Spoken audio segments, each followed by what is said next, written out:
আসানসোলে টোটো চালানোর বিষয়ে প্রশাসনের গৃহীত সিদ্ধান্তের পরিপ্রেক্ষিতে আজ আসানসোলের রাহালিনে অবস্থিত তৃণমূল কার্যালয়ে পশ্চিম বর্ধমান জেলার আইএনটিটিইউসি এর সভাপতি অভিজিৎ ঘটকের নেতৃত্বে একটি সভার আয়োজন করা হয়। এই সভায় আসানসোলে টোটো চালকেরা উপস্থিত ছিলেন। সভার মূল টোটো নিয়ে প্রশাসনের সিদ্ধান্ত নিয়ে নানান ধরনের ভুল ধারণা ছড়িয়েছে, এগুলো দূর করা। আজ এই বৈঠকের পাশাপাশি এ বিষয়ে কোনো সিদ্ধান্ত নেওয়ার আগে অনুরোধও জানান তিনি। बोला है कि एक बार समस्या आता है हल हो जाएगा, लेकिन समस्या फिर आ सकता है, प्रॉब्लम फिर हो सकता है। इसलिए आप लोग ये मत सोचिए कि प्रॉब्लम आएगा रहेगा, और जब कोई समस्या नहीं होगा तब हम पार्टी का रोड पूरा जाम है, रोड पूरा हो चुका है। आप निकलिए,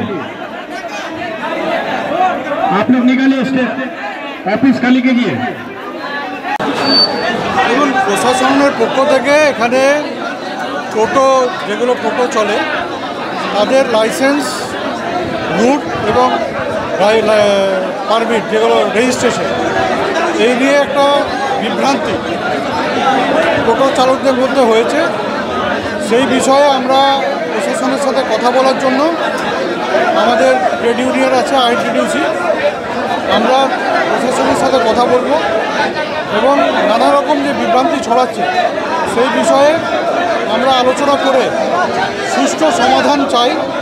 এটাই আমরা প্রশাসনের সাথে কাছে আমরা আমাদের আবেদন দেব যে আগামী দিনে যাতে একটা সিস্টেমের মধ্যে আসানসোলে টোটো অটো চলে, রুট যেভাবে করা হয় সেই সব বিষয় নিয়ে আমরা প্রশাসনকে বলব যে ইউনিয়নের সাথে যাতে আলোচনা তারা করে এবং কোনো সিদ্ধান্ত নেওয়ার আগে যাতে ইউনিয়নের প্রতিনিধিদের সাথে তাদের আলোচনা করার পরেই তারা যেন সিদ্ধান্ত নেয়।